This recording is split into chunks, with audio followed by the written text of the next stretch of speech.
I think I just found my mate. I followed the scent, which led me to the beta's room.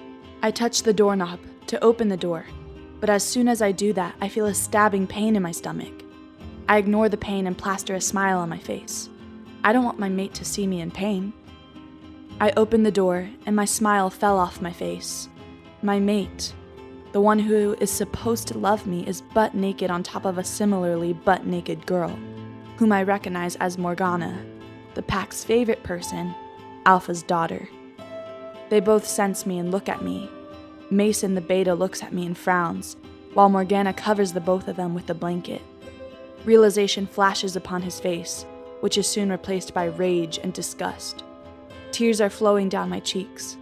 I leave the room and run towards my room and cry. After 10 minutes, the door opens, revealing Mason. He looks at me on the floor and without a warning kicks me on all the sides. Then a punch on the face. Kick, punch, kick, punch. It goes on until I fall limp on the floor. The last words I hear are more painful than the beating I just received for no reason. I, Mason Johnson, reject you, Isabella, as my mate. He spat. I don't know why Moon Goddess would do such a thing as to pair me with such trash like you. I have a true mate, Morgana. She is going to lead me to the alpha position and actually keep me happy and satisfied, which you can never do. He continued. Then I blacked out.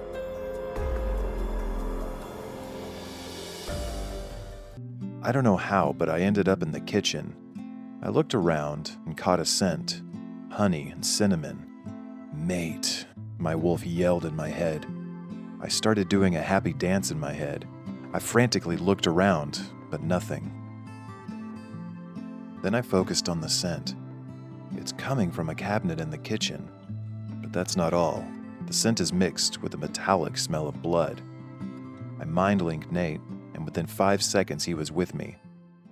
I quickly opened the cabinet, but what I saw broke my heart. My mate. I carefully pulled out her tiny body out of the cabinet and set it on the floor. Her body was covered in her own blood. Black and blue bruises were on her body. Her breath was short, ragged. I took unconscious body in my arms and went to the living room, Nate following closely behind me. As soon as I entered, I heard people gasp. I laid my mate's fragile and tiny body on the couch. "Someone call a doctor!" I yelled at the people, who were just staring at my unconscious mate in shock.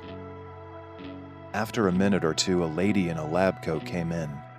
Must be the doctor. She pulled a chair beside her and started examining her. After examining her, she called for us. I ran toward my mate and held her hand instantly. "What's wrong with her? Is she fine? What happened? When will she wake up?" I asked the doctor desperately. She is fine, Alpha. She has multiple bruises on her body, and I guess the injury on her head led to her being passed out. Her 6 bones are broken, and she is extremely underweight. Her tiny frame isn't helping either, and staying in the cabinet for too long cut off her oxygen supply temporarily. And according to me, she should be conscious by tomorrow morning, she explained. I nodded, and she bowed and left. That's when I realized something. Why the hell does she have bruises? Why was she in the cabinet? And the main question, who did this to her? My sadness was soon turned into anger on the thought of anyone harming my gem of a mate. I rapidly turned around to face the alphas, specifically Alpha Mason. "What is the meaning of this, Alpha Mason?" I said, extremely calm. He gulped. She is really clumsy and keeps falling on thin air, and about the cabinet, some kids might have pranked her maybe," he said. "Who did this to her?"